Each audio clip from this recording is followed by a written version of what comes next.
Good evening আবারও সকলকে। আমরা আবার আজ এসএলএসটির বাংলা নিয়েই কথা বলবো। গত দুদিন ধরে আমরা কিছু কিছু ক্লাসে কিছু কিছু অংশ দেখে নিয়েছি। আজ কিন্তু আবার একটু অন্য দিক দেখবো আর কি, একটু অন্য দিকগুলো এক্সপ্লোর করবো বলতে পারবো। কিরকম ভাবে না, একটা ধারা বা একটা অন্য ধারা পড়ার, সেটাকে আরেকবার আমাদের দেখে নেওয়া। প্রথম দিন আমি যখন সিলেবাস আলোচনা করেছিলাম তখন তোমাদেরকে বলেছিলাম যে আমাদের প্রত্যেকটা ক্লাসের পাঠ্য বইগুলি কিন্তু আমাদের আছে, আমাদের পড়তে হবে, তাই তো?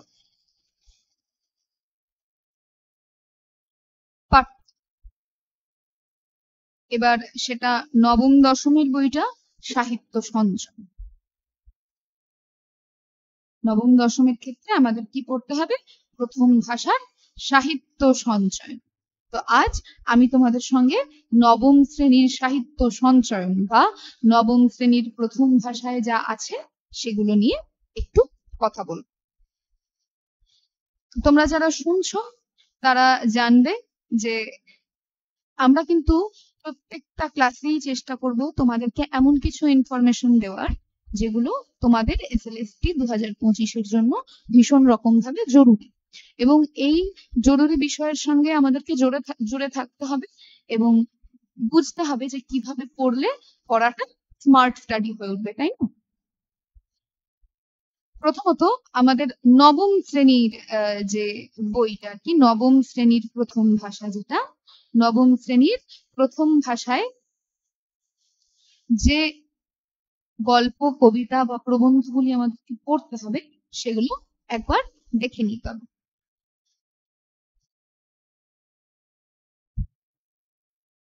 এক্ষেত্রে একটা চার্ট তৈরি করি। আমি প্রথমেই তোমাদেরকে নবম শ্রেণীর প্রথম ভাষায় যে গদ্য এবং প্রবন্ধগুলি আছে সেইগুলো একবার একটা ছকের মাধ্যমে বুঝিয়ে দিই, ঠিক আছে? প্রথমে থাকছে রচয়িতার নাম। যখন ক্লাস চলবে, ক্লাস চলাকালীন কিন্তু এই সব ছকগুলো তোমরা পেয়ে যাবে, তোমাদেরকে প্রোভাইড করিয়ে দেওয়া হবে। সেইখানে আরেকটা পয়েন্ট আসে রচয়িতার নামের সঙ্গে জন্ম ও মৃত্যু, যেটা আপাতত আমি বলবো না। গদ্যের নাম,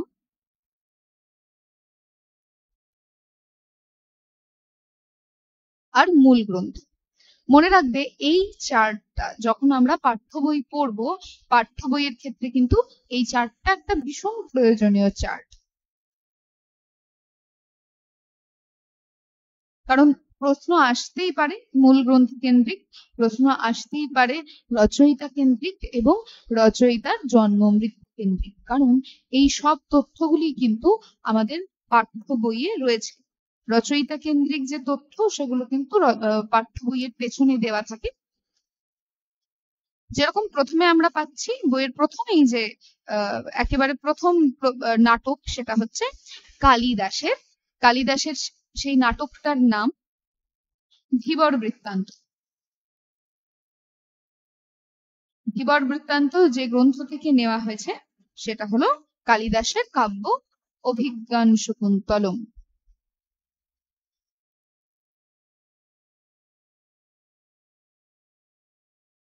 যখন ক্লাস চলবে, ক্লাস চলাকালীন আমরা জন্ম মৃত্যু এবং আরো যা যাবতীয় তথ্য সেগুলো সহকারে চার্ট তোমাদের কাছে পৌঁছে দেবো।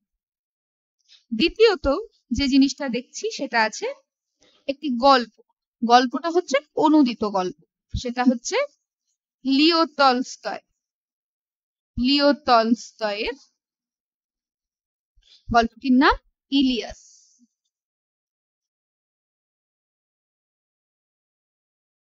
মূল যে গল্পটা, সেই গল্পটা হচ্ছে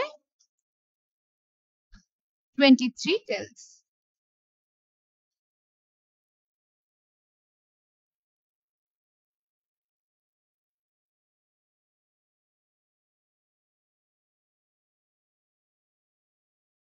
এইবার এইখানে একটা জিনিস একটু উল্লেখ করে দিই, লিও টলস্টয়ের রচনা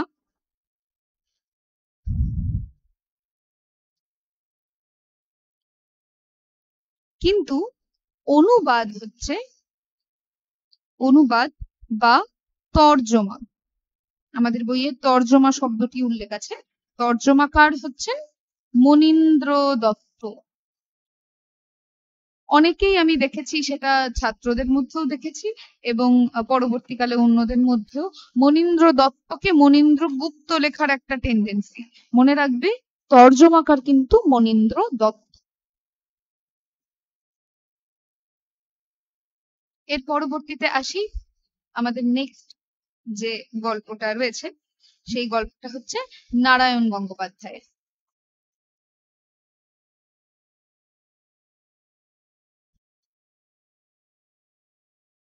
নারায়ণ গঙ্গোপাধ্যায়ের গল্পটির নাম দাম।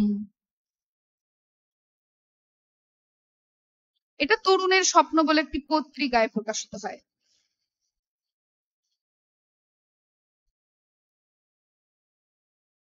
সময়টা ছিল 1365 বঙ্গাব্দ, মানে মোটামুটি ধরে নিতে পারি 1365 মানে ওই 1958 খ্রিস্টাব্দ নাগাদ।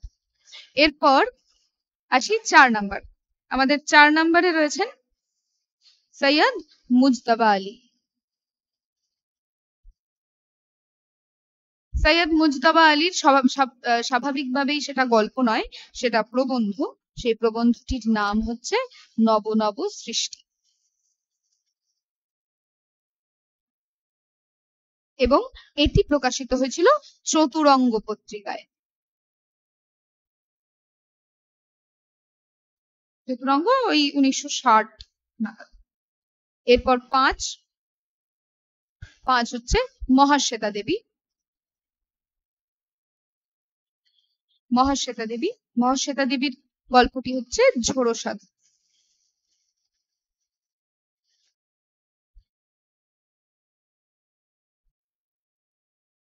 মূল গ্রন্থ বাঘ শিকারী। এরপর আসি অন্নদা শঙ্কর রায়।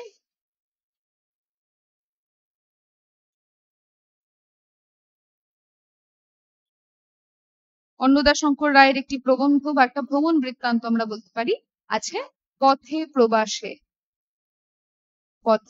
প্রবাসে। এটা বিচিত্রা পত্রিকায় প্রকাশিত হয়, পথে প্রবাসে নামেই প্রকাশিত হয়। পরবর্তীতে দেখতে পাই বেগম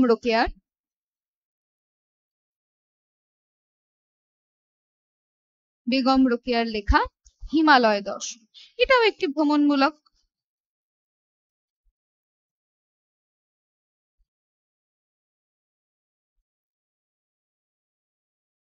এর মূল গ্রন্থটার নাম ছিল কুপমণ্ডুকের হিমালয় দর্শন।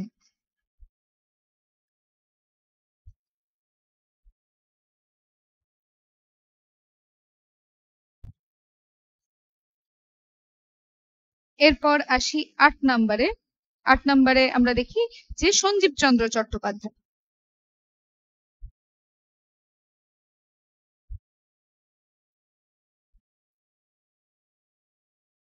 সঞ্জীব চন্দ্র চট্টোপাধ্যায়ের যে লেখাটি আমরা পাই সেটা হচ্ছে পালামৌ। মূল গ্রন্থ পালামৌ, মূল লেখাটির নামও কিন্তু পালামৌ। এটা লেখা হয় 1351 খ্রিস্টাব্দে। এরপর আসে 9 নম্বরে প্রমথ চৌধুরীর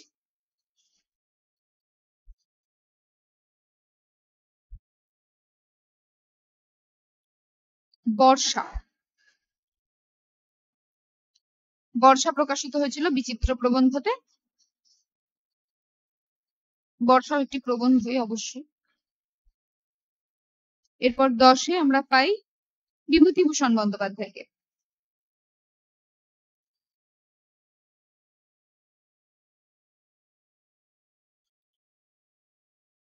বিভূতিভূষণ বন্দ্যোপাধ্যায়ের যে গল্পটি আমাদের পড়তে হয় সেটার নাম হচ্ছে উপোস।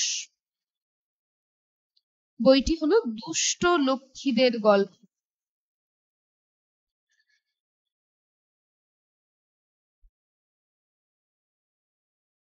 ঠিক আছে, এছাড়াও আমরা আর যে যে বইগুলো পাচ্ছি, আমি একটু শুরুর দিকটা মুছছি, আশা করছি তোমরা দেখে নিয়েছো সবাই, শুরুর অংশগুলি দেখা হয়ে গেছে। ফলে একটা জিনিস বুঝতে পারছো তো, যে মূল গ্রন্থ এবং তার প্রকাশকাল বা গদ্যের নাম বা সেই গদ্য কার লেখা, রচয়িতার নাম, এই জিনিসগুলোকে কিন্তু ভীষণ রকম ভাবে মনে রাখা প্রয়োজন। এবং এক্ষেত্রে আমি আরো কয়েকটা টিপ দেব, কারণ যদি আমরা অবজেক্টিভ বেসড কোয়েশ্চেন দেখি, মানে মাল্টিপল চয়েস পরীক্ষা সম্ভবত একটাই আমাদের হয়, সেটা হচ্ছে 2016, তাই তো? এবার ওই প্রশ্নটা যদি খেয়াল করা যায়, সেক্ষেত্রে একটা কিছু কিছু ইম্পর্টেন্ট পয়েন্ট সেখান থেকে কিন্তু উঠে আসে, সেই জিনিসগুলো নিয়ে কিন্তু আমি আজকে একটু আলোচনা করব। এর পরবর্তীতে আর একটা প্রবন্ধ আছে, যেটা স্বামী বিবেকানন্দের, প্রবন্ধ নয়, চিঠি।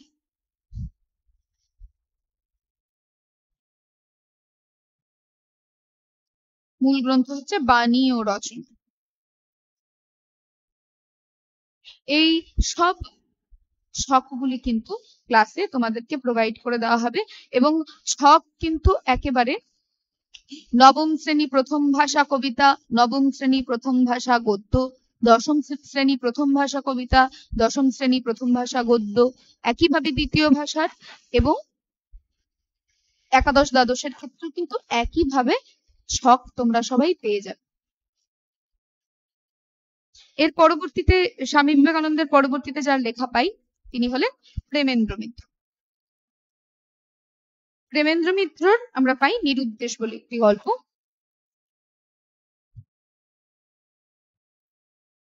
মূল গ্রন্থ হচ্ছে সামনে চড়াই।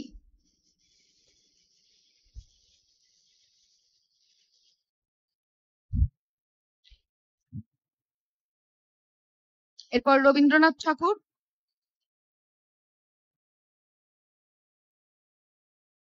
রবীন্দ্রনাথ ঠাকুরের যে গল্পটা আমাদের সিলেবাসে রয়েছে সেটা হচ্ছে ছুটি। ছুটি গল্পগুচ্ছয়ে পাই, বা ছুটি প্রকাশিত হয়েছিল সাধনা পত্রিকায়, সেখানেও পাওয়া যায়। এরপর আছে বঙ্কিমচন্দ্র চট্টোপাধ্যায়,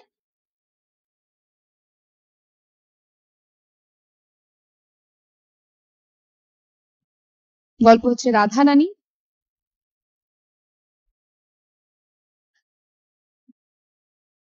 মূল উপন্যাস রাধারানী। রাধারানী প্রকাশিত হয়েছিল সম্ভবত 1886। এরপর শেষ যে গল্পটা আমরা পাচ্ছি সেটা তারাশঙ্কর বন্দ্যোপাধ্যায়,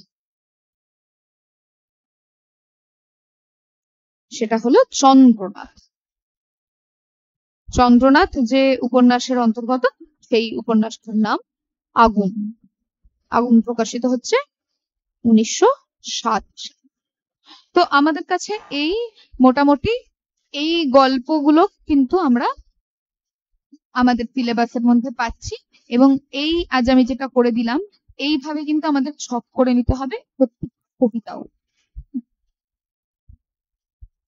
এক্ষেত্রে একটা জিনিস মেনশন করে দেওয়ার, অনেকেরই এটা জিজ্ঞাস্য যে ম্যাম আমাদের কোন লেখাগুলি থাকবে, নাকি পুরো বই থাকবে, নাকি মাধ্যমিক বা উচ্চ মাধ্যমিকের সিলেবাসে যেগুলি থাকে শুধু সেইগুলি। এক্ষেত্রে আমি বলে রাখি, আমাদের কিন্তু সম্পূর্ণ বইটাই পাঠ। যেরকম দেখো, মহাশ্বেতা দেবীর ঝোড়ো সাধু নবম শ্রেণীর সিলেবাসের অন্তর্গত নয়। অন্নদা শঙ্কর রায়ের পথে প্রবাসে কিন্তু সিলেবাসের নবমের ছাত্রছাত্রীদের পাঠ্যের অন্তর্গত নয়। বা সঞ্জীব চট্টোপাধ্যায়ের পালামৌ কিন্তু অন্তর্গত নয়। প্রমথ চৌধুরীর বর্ষা, বিভূতিভূষণের উপোস, বা যদি পরবর্তীতে দেখি এখানে সবকিছুই পাঠ্য, কিন্তু এর আগে আমি যেগুলো মার্ক করে দিলাম এগুলো কিন্তু নবম শ্রেণীর ছাত্রছাত্রীদের পাঠ্য সূচির মধ্যে পড়ছে না। কিন্তু আমরা যখন পড়বো আমাদের জন্য কিন্তু সম্পূর্ণ বইটাই পাঠ্য। আমাদেরকে কিন্তু শুধু নবম শ্রেণীর সিলেবাস বা ক্লাস 10 এর যতটুকু আছে ততটুকু ওইভাবে পড়লে কিন্তু হবে না। নবম শ্রেণী পুরোটাই আমাদেরকে পড়তে হবে।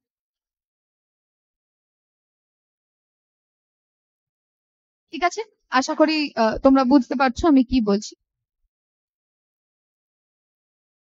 এইভাবে যদি একটা চার্ট মোটামুটি আমরা করে রাখতে পারি সেক্ষেত্রে কিন্তু আমাদের অনেক জিনিসই অনেকটা সহজ হয়ে ওঠে, তাই তো? এবার আসবো আমরা আজ নবম শ্রেণীর প্রথম ভাষা থেকে একটু পড়বো। সেই পড়ার বিষয়টা হচ্ছে কলিঙ্গ দেশে ঝড় বৃষ্টি বলে নবম শ্রেণীর একটি কবিতা। আজ সেই কবিতাটা নিয়ে একটু আলোচনা করব।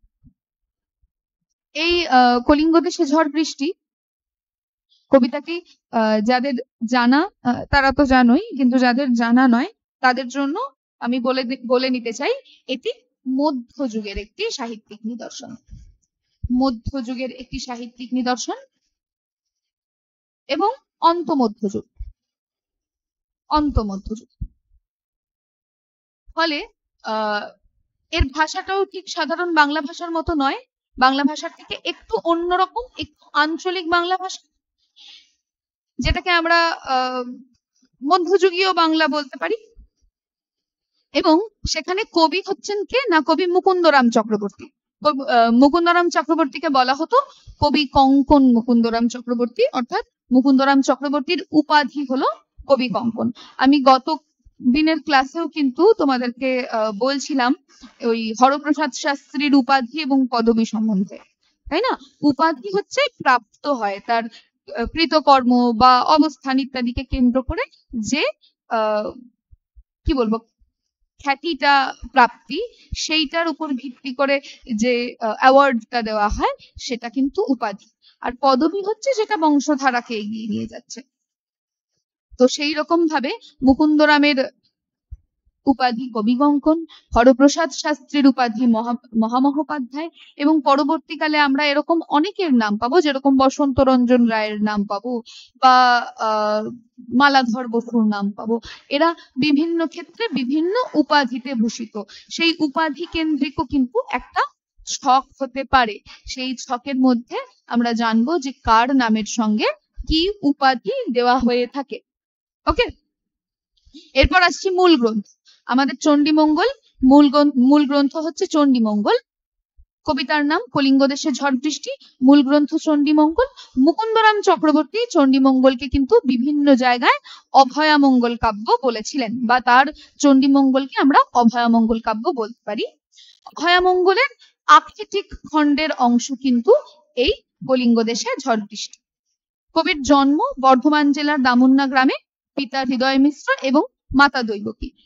কিছু কিছু ছোট ছোট ইনফরমেশন জানতে হবে, কারণ মধ্যযুগীয় কবিতাগুলির একটি বিশেষ বৈশিষ্ট্য ছিল সেটা আক্ষর, হ্যাঁ, বা শেষ অংশটি যেখানে কবি কিন্তু আত্মপরিচয় দিয়ে যেতেন। কলিঙ্গ দেশে ঝড় বৃষ্টিও কিন্তু ঠিক সেরকমই একটা বিষয় যেখানে কবি শেষে আত্মপরিচয় দিচ্ছেন। এরপর আসি শব্দার্থ, কারণ মধ্যযুগের ভাষার ক্ষেত্রে আমাদের যে জিনিসটা আটকায় সেটা হলো শব্দগুলি শুনতে একটু অন্যরকম। যেরকম এই কবিতারই শুরুটা যদি দেখি, যে মেঘে কইল অন্ধকার, মেঘে কইল অন্ধকার, দেখিতে না পায় কেহ অঙ্গ আপনার, ঈশানে উড়িল মেঘ সঘনে চিকুর, উত্তর পবনে মেঘ ডাকে দূর। অর্থাৎ এক্ষেত্রে আমরা অনেক শব্দ এরকম পাবো যেগুলোর অর্থ আমরা পুরোপুরি ভাবে জানি না। তো সেই জন্য আমি এখানে যে যে শব্দগুলির অর্থ আমাদের হতে পারে অজানা সেগুলো আমি অর্থ সহকারে এখানে দিয়ে দিয়েছি। যেরকম দেখো কইল, কইল কথার অর্থ হচ্ছে করলো। ঈশান বলতে বোঝানো হয় উত্তর পূর্ব, উত্তর পূর্ব দিক।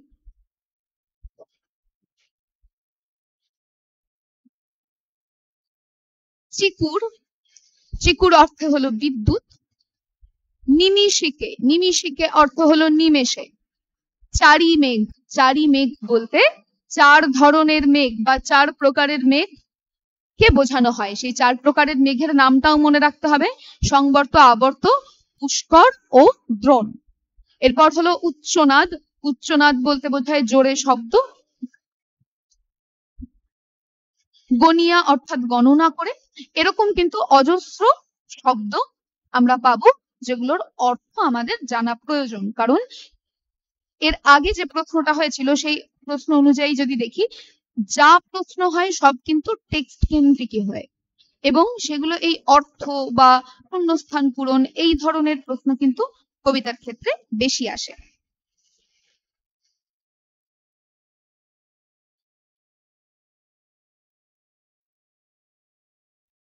আচ্ছা, এক্ষেত্রে একটা তথ্য দিয়ে রাখি, সেটা হলো আমাদের কিন্তু এসএলএসটি এর অ্যাডমিশন শুরু হয়ে গেছে।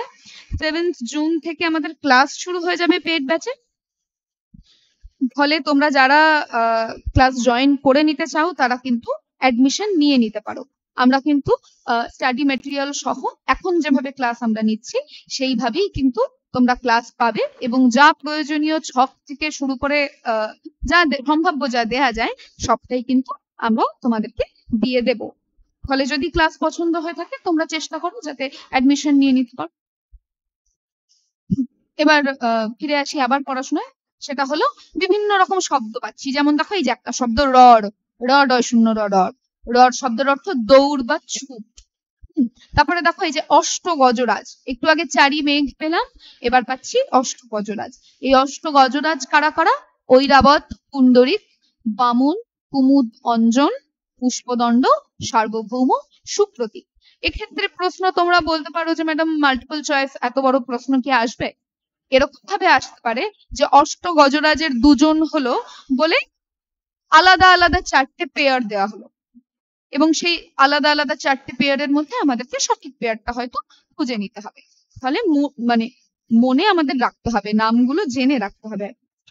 ব্যঙ্গতর্কা, এই ব্যঙ্গতর্কা শব্দটা ব্যবহার হচ্ছে যেখানে সেটা আমি তোমাদের একবার বলে দিই।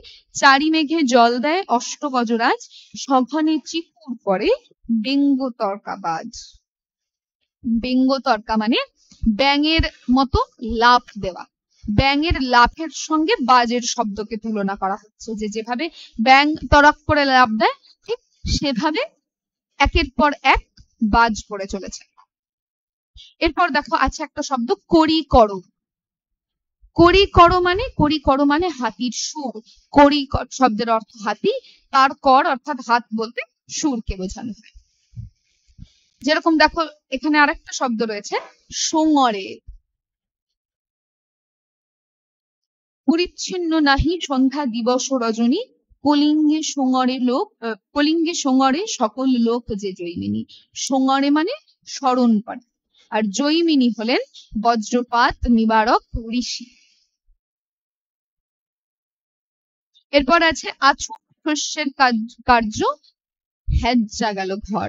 আছুক মানে যা ছিল, যা শস্য ছিল সেটা কি হলো? হেজ্জা গেল, অর্থাৎ ভিজে গেল বা পচে গেল। এবং এই কবিতারই শেষে গিয়ে কিন্তু কবি কি বলছেন?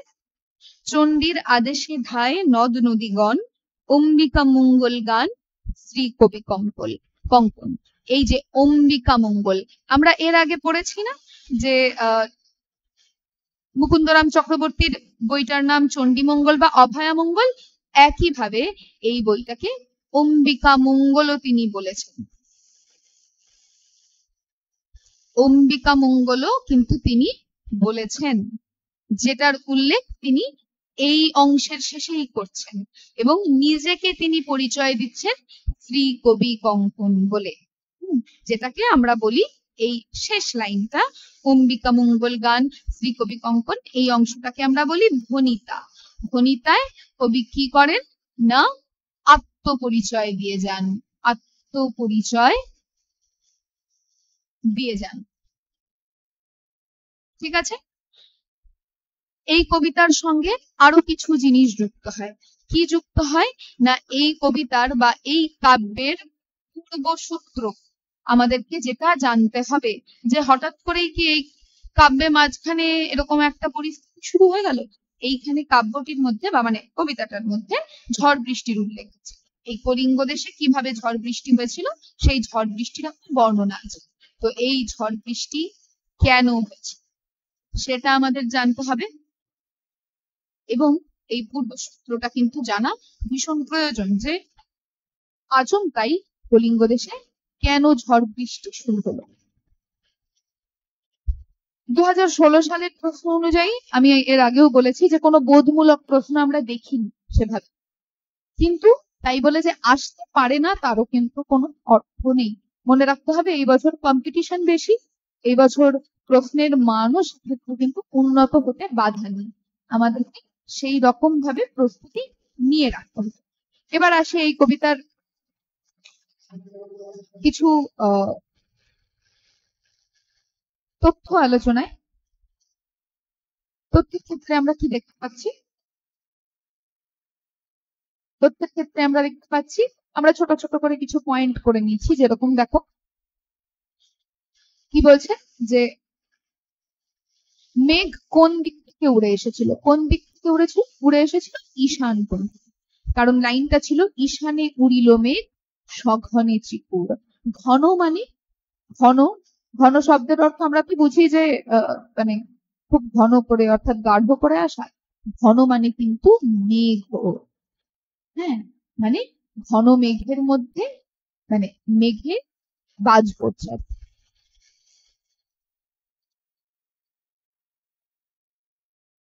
এরপর বলছে প্রজা বিষাদগ্রস্ত হয়েছিল কেন? প্রলয়ে গনিয়া, লাইনটাই আছে প্রলয়ে গনিয়া প্রজা ভাবয়ে বিষাদ, অর্থাৎ গনিয়া অর্থে ভেবে বা চিন্তা করে গণনা করে, প্রলয় আসছে এটা গণনা করে প্রজাকুল বিষাদগ্রস্ত হয়েছিল। এরপরে কি বলছে? দীপাকে বাড়ি ছেড়ে প্রজা কি করেছিল? লাইনটা কি আছে? দীপাকে ভবন ছাড়ি প্রজা দিল রড়, অর্থাৎ রড় দিয়েছিল। রড় শব্দের অর্থ আমি একটু আগে কি বলেছি, রড় অর্থ হচ্ছে দৌড়। এরপর বলছে চিকুর কিভাবে পড়ে না ব্যঙ্গ তরকার ন্যায়, অর্থাৎ ব্যাঙের লাফের মতো। পঙ্ক্তিটা কি ছিল যে সঘনে চিকুর পড়ে ব্যঙ্গ তর্কা বাজ। এরপর বলছে যে জলধারা কিভাবে বর্ষিত হয়? কড়ি কর সমান, মানে হাতির সুরের আকারের জলধারা আকাশ থেকে বর্ষিত হয়। পঙ্ক্তিটা এরকম যে কড়ি কর সমান বরিশে জলধারা জলে মহি একাকার পথ হইল হয়। মহি মানে পৃথিবী, অর্থাৎ এমন ভাবে জল বর্ষিত হচ্ছে হাতির সুরের মতো যে পৃথিবী একাকার হয়ে গেছে, পথ চেনা যাচ্ছে। এই অবস্থায় কলিঙ্গের লোক কাকে স্মরণ করছে না ঋষি জৈমিনীকে। ঋষি জৈমিনী হচ্ছে বজ্রপাত নিবারক দেবতা, মুনি, সরি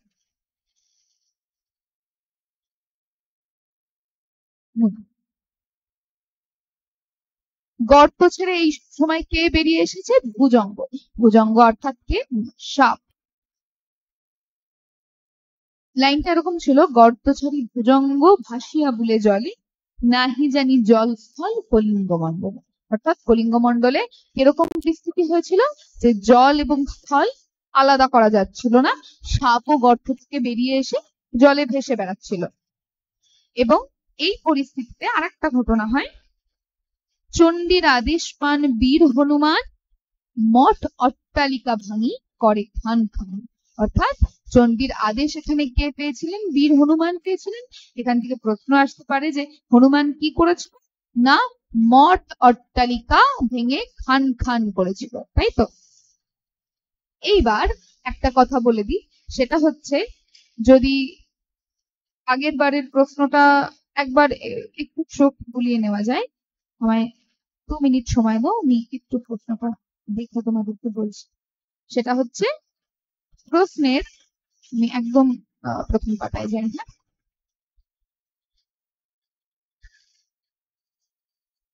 এই কলিঙ্গ দেশে ঝড় বৃষ্টি নবম শ্রেণীর প্রথম ভাষার প্রথম পাঠ্য। এবং যদি আমরা প্রশ্নটা খুলে একবার দেখি, প্রথম ভাষার প্রথম পাঠ্য থেকেই কিন্তু প্রথম প্রশ্নটা হয়েছিল।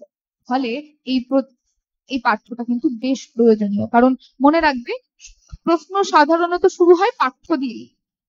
এবার যদি পাঠ্য দিয়েই শুরু হয়, প্রথম প্রশ্নটা পারা খুব ইম্পর্টেন্ট। সেটা কিন্তু কনফিডেন্সটাকে বুস্ট করে। না হলেই কিন্তু প্রথমেই একটা নেগেটিভিটি কাজ করবে যে বাবা পারেনি। হ্যাঁ, সেই জন্য টেক্সচুয়াল যেগুলো আছে, মনে রাখবে টেক্সট থেকে এমন কিছু কঠিন প্রশ্ন কিন্তু আসে না আমাদের। টেক্সট থেকে মোটামুটি একটু ধারণা রাখতে পারলেই বা একটু অভ্যাসের মধ্যে থাকতে পারলেই টেক্সচুয়াল প্রশ্নগুলি আমরা কিন্তু অ্যাটেম্প করতে পারবো। যেরকম দেখো আমাদের প্রথম প্রশ্নটা কি ছিল, আমি তোমাদেরকে এরপর যখন টেক্সট গুলো দিয়ে দেবো বা তোমাদের যাদের কাছে টেক্সট গুলো রয়েছে তোমরা যদি একবার করে পড়ে নাও তাহলে কিন্তু কোনো সমস্যাই হওয়ার কথা নয়। এটা ছিল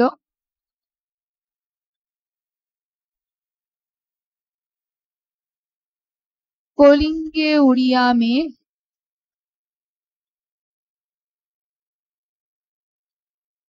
ডাকে উচ্চনাদ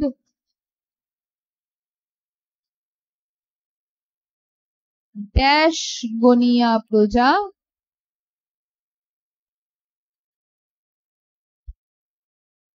ভাবয়ে। কথাটা হতো বিষাদ, প্রশ্নে এই শব্দটা ভুল ছিল, আমি ভুলটাই লিখছি, ব্র্যাকেটে ঠিকটা লিখে দিচ্ছি। প্রশ্নে ছিল বিপদ, হতো বিষাদ। ওকে, তাহলে উত্তরটা কি হবে?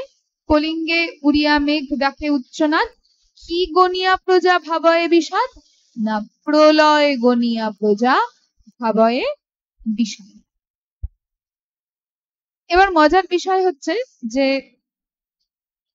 পরপর আমাদেরকে তাহলে কবিতাগুলো মুখস্থ কিন্তু রাখতে হবে, অন্তত মুখস্থ না হলেও এমন ভাবে পড়ে রাখতে হবে যাতে এই ধরনের শূন্যস্থান দিলে আমাদেরকে আমরা চিনে নিতে পারি। আর এখানে 4টে অপশন ছিল। 1 নম্বর অপশনে ছিল বিপদ, 2 নম্বর অপশনে ছিল শঙ্কা, 3 নম্বর অপশনে ছিল ঝটিকা, 4 নম্বর অপশনে ছিল প্রলয়। আমাদের সঠিক উত্তর হবে অবশ্যই প্রলয়, তাই তো?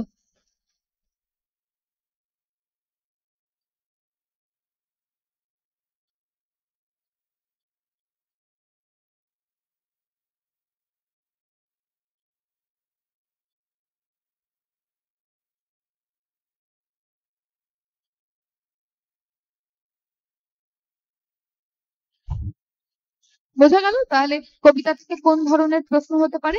কবিতা থেকে এমনি তথ্যমূলক প্রশ্ন তো হতেই পারে, সেই সঙ্গে কিন্তু শূন্যস্থানও আসার বিভিন্ন রকম কি বলবো বিভিন্ন সম্ভাবনা থাকে।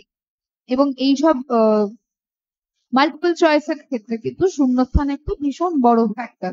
শূন্যস্থান বলো বা যে অ্যারেঞ্জমেন্ট, হ্যাঁ ক্রম, এই ক্রম কেন্দ্রিক প্রশ্ন কিন্তু একটা হয়, ক্রম কেন্দ্রিক প্রশ্ন হয় এবং ক্রম কেন্দ্রিক প্রশ্ন আমাদের এইবার হতেই পারে, সেটাতে কিন্তু আশ্চর্য হওয়ার মতো কিছু নেই।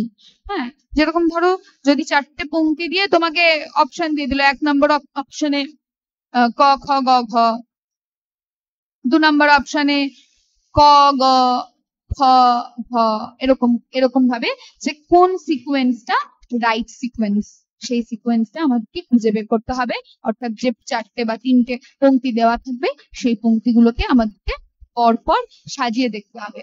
তাহলে কবিতা থেকে আমাদের কি টাস্ক, আমরা কবিতা পড়ে সবার আগে কি করব? প্রথমে যেভাবে আমি এখানে মেটেরিয়ালটা তোমাদের শো করছি ঠিক একই রকম ভাবে আরো বেশ কিছু তথ্য সহকারে, কিছু চার্ট সহকারে, যেগুলো আরো দরকারি কিছু কথা বলবার আছে, সেই সব চার্ট সহকারে কিন্তু তোমরা কোর্সে অ্যাডমিশন নেওয়ার পর সবকিছু পেয়ে যাবে। এবং এখন আমি যেটা তোমাদেরকে দেখালাম সেই অনুযায়ী বলে রাখতে চাই যে আমাদের কাছে কি কি কবিতা থেকে, তাহলে আমাদের কবিতা থেকে পড়বার মতো কি কি জিনিস থাকলো। প্রথম আমরা পড়বো যে কার রচনা, 2 মূল গ্রন্থ, 3 কবি পরিচিতি। কবি পরিচিতিটা ইম্পর্টেন্ট, আমি বারবার বলছি ইম্পর্টেন্ট, তার কারণ হচ্ছে আমাদের পাঠ্য বইয়ের অংশ কবি পরিচিতি। তারপর কবিতাটাকে আমাদের মুখস্থ করতে হবে। বা মোটামুটি মুখস্থ করে নিতে হবে। কেন? কারণ শূন্যস্থানের জন্য। কবিতা থেকে গেলবার শূন্যস্থান এসছে, শূন্যস্থান আসতেই পারে। এবং আরেকটা জিনিস যেটা ইম্পর্টেন্ট সেটা হচ্ছে ক্রম নির্ণয়, পংক্তির ক্রম নির্ণয়। খুব একটা বোধমূলক প্রশ্ন কবিতা থেকে হয় না, যা হয় মোটামুটি তথ্যভিত্তিক প্রশ্ন। ওকে, তথ্যভিত্তিক প্রশ্নই কিন্তু আমরা বেশিরভাগ ক্ষেত্রে কবিতা থেকে দেখে থাকি। ফলে প্রত্যেকটা কবিতাকেই কিন্তু সেইভাবে পড়তে হবে। ক্লাস 9 এর কবিতাগুলির মধ্যে সবচেয়ে বড়, যদি বলো আকারে সবচেয়ে বড় এবং সবচেয়ে তথ্য সমৃদ্ধ কবিতা হচ্ছে আমরা, সত্যেন্দ্রনাথ দত্তের আমরা। এবং ভীষণ প্রয়োজনীয় কবিতা, প্রচুর ঐতিহাসিক তথ্য সমৃদ্ধ কবিতা।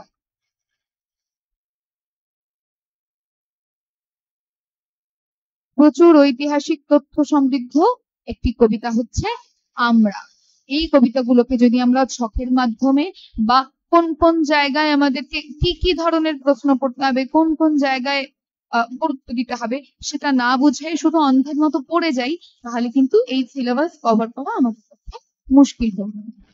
ফলে বুঝে পড়তে হবে, কতটুকু পড়বো সেটা জানতে হবে। অকারণে বেশি গল্প জানার প্রয়োজন নেই।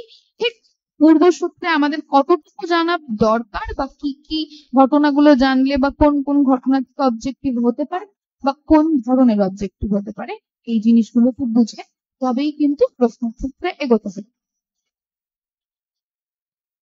ফলে আবার বলে দিচ্ছি, আমাদের এখন ডেমো ক্লাসেস চলছে, এরপর 7ই জুন থেকে আমাদের ক্লাস শুরু হয়ে যাচ্ছে।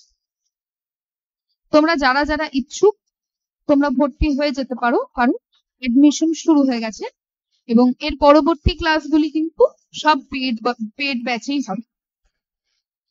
সেখানে আমরা যাবতীয় যা তথ্য এখানে যা দিচ্ছি এবং এর থেকে বেশি যেগুলো আরো কিছু যদি প্রয়োজন হয়ে থাকে, সেটা ছক হোক বা পাঠ্যপুস্তক হোক বা অন্যান্য বাকি তথ্য, সেগুলো কিন্তু এরপরে পেড ব্যাচেই দেওয়া হবে।